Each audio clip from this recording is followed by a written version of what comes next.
I will go ahead and call the meeting to order. I want to thank everybody for being here. I'm Mark Watts. I'm the chair of the County Charter Review Commission for 2026. I want to thank you all for coming out to our listening session this evening. Let me start off. Miriam, do you want to do roll call since of the folks that are here? I can do. Mr. Watts. Here. Ms. Kwiatek. Here. Mr. Lewis. Here. Ms. Munizy. Here. Mr. Parker. Here. Mr. Sakanowski. Here. Ms. Schreiber. Here. Mr. Tolland. Here. Ms. Walford. Here. Thank you. Okay. Well, again, I want to thank everybody for coming out this evening. Let me just kind of tell you a little bit about what we're doing and what the purpose of it is. We are starting this process. We expect it to last over the next 8 to 10 months or so as we work through, the once every 10-year review of the county charter. And we felt it was appropriate to start out with listening sessions in each of the council districts around the county because before we delve into anything that we think about the charter or anything that we might want to look at, adjusting or amending or recommending that the voters consider for adjustments or amendments to the charter, we felt it's most appropriate to start out by listening to the residents of the county. And so this is really an opportunity for us to sit back and listen to you. You won't see or hear a lot of discussion among the commissioners this evening. We're going to start that effort beginning at our next meeting on October 13th over at the airport in the McGee room. So you're welcome to come to any of those meetings. We're going to have a series of meetings at least once a month over the next series of months to talk about the suggestions we get from you, to talk about the suggestions we may have as a group, and look at the things that we may want to consider moving forward with amendments to the charter. So I'll just touch briefly on kind of what the charter is, and I think the best way to look at our home rule charter is it is the thing that defines the structure of our government in Volusia County.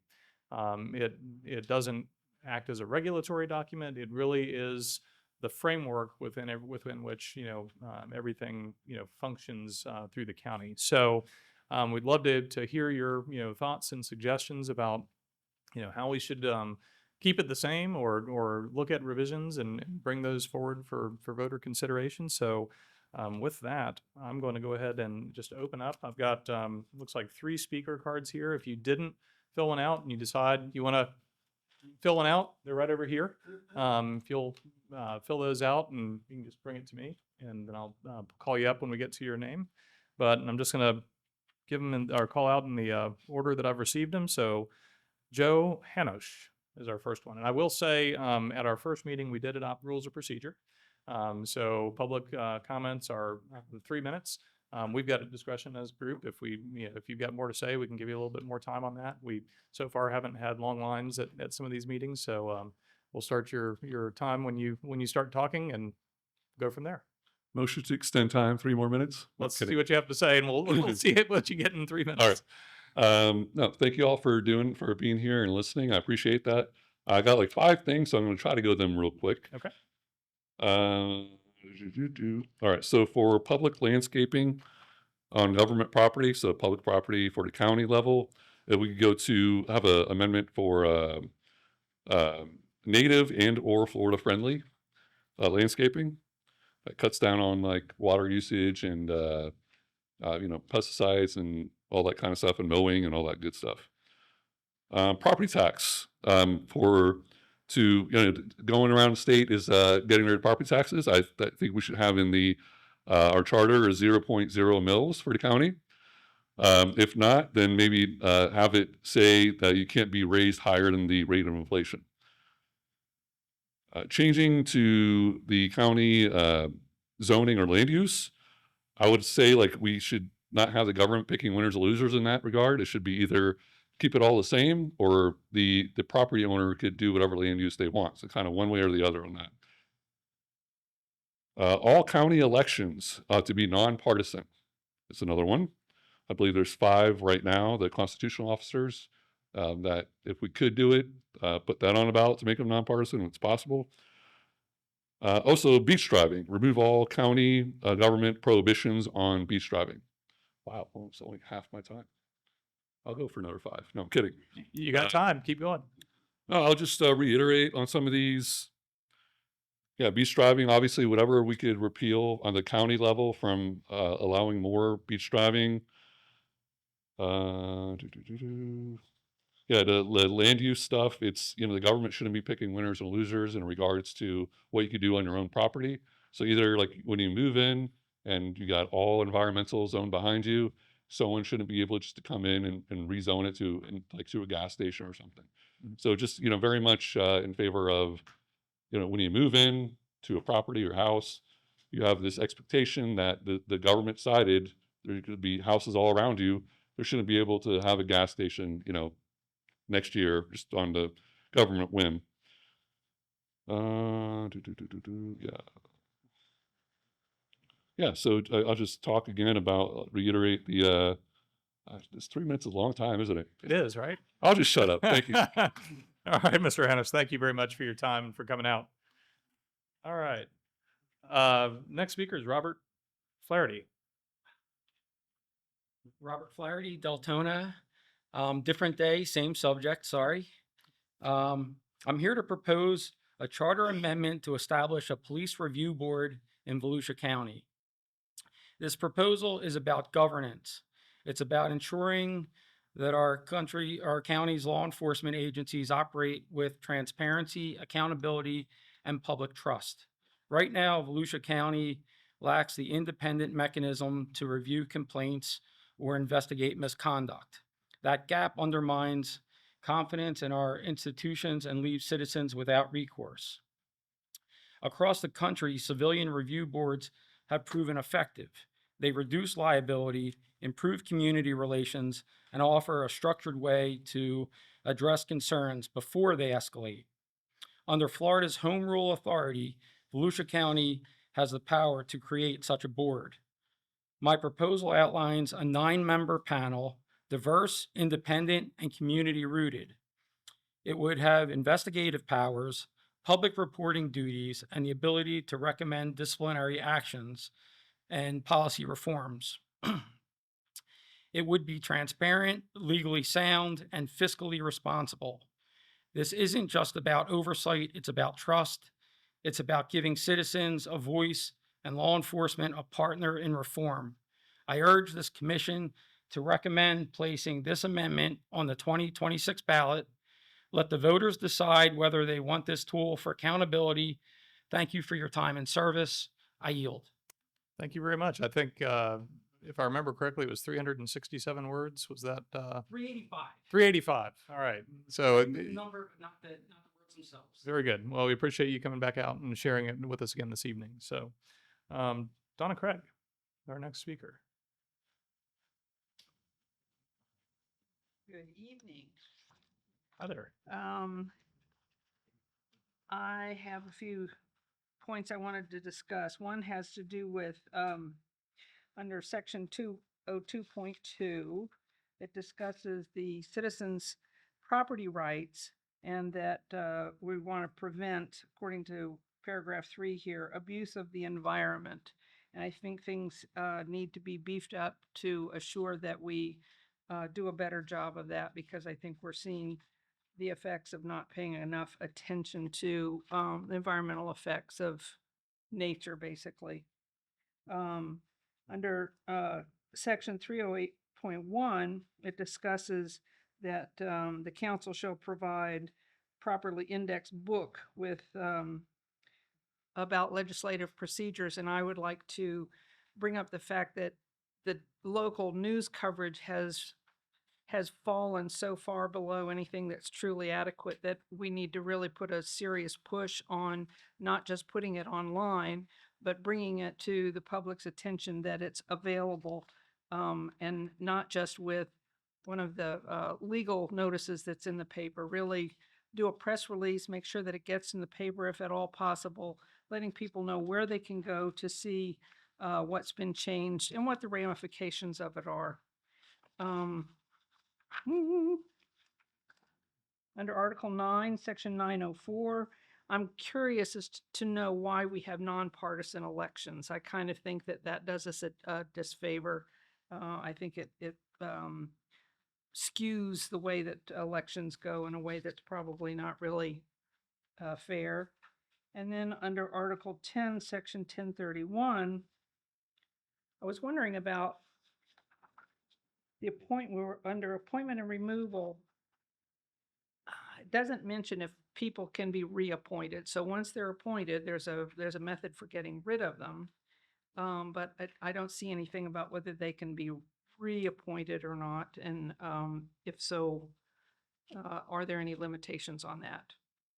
And I think that's it for right now. Okay. Thanks. I appreciate that, Ms. Craig. And like I said, we won't be getting into the conversation about specific suggestions, but I appreciate you giving us references to the sections of the charter. All right. Catherine Panty, right? Pante. The most messed up name in childhood to have, for real.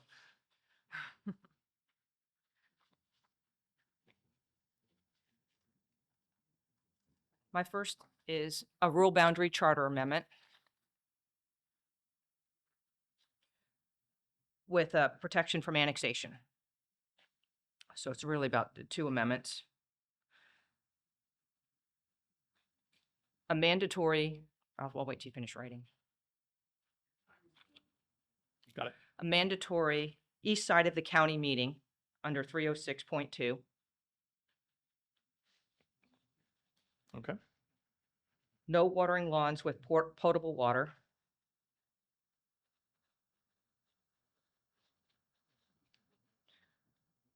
Requiring the adoption of a fiscal sustainable analysis and tool to our charter impact. So we can evaluate the impacts proposed of urban service area expansions and proposed development in rural settlements and rural service area on the county's capacity to efficiently provide and maintain infrastructure services over the county's comprehensive plan, longest range planning period.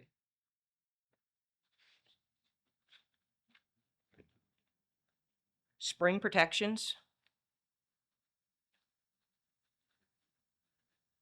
Septic systems that discharge effluent with no nitrogen or fecal chloroform that is then filtered through deep vegetative roots and sand and then recharges the aquifer.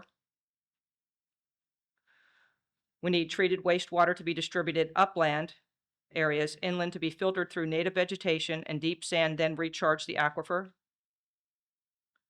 We need landscaping in new and existing development that require no irrigation and facilities, infiltration, and aquifer recharge.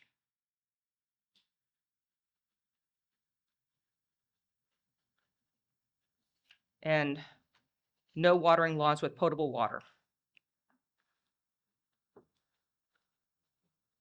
And I would like to see something that prevents the county council from shirking their responsibilities and pushing stuff off to a PLRDC. I believe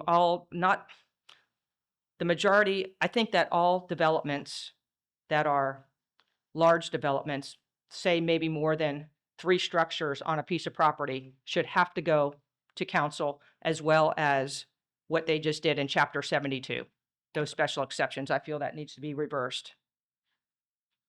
And I agree with everything that Joe Hanush said.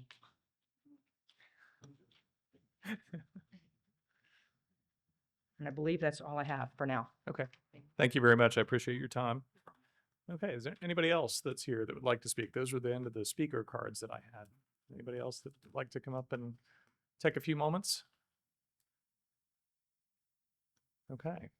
Well, I appreciate the input. Just to let you all know, so at our next meeting on October 13th, what we've asked is that the staff of the county that's supporting this commission's effort is going to create a summary of all of the points that each speaker has raised at each of the listening sessions. So we're going to have a report back on that. We also have access to all of the recordings and audio, from the comments that have been made. And so at that meeting, we're going to talk about the various suggestions we've received. We're also going to talk about any of the other ideas or suggestions that members of the commission have. And then I've also asked that staff, since they sort of live and work under the charter on a day in and day out basis, I've asked them to give us any suggestions that they see that they think might be helpful, so we now then would have kind of the full list of things to begin talking about. But this is a public process first and foremost, so I encourage you to Get onto the website. All of our meetings are going to be are listed there, the dates. We've kept the location the same so that we can, you know where to find us when we're having those meetings.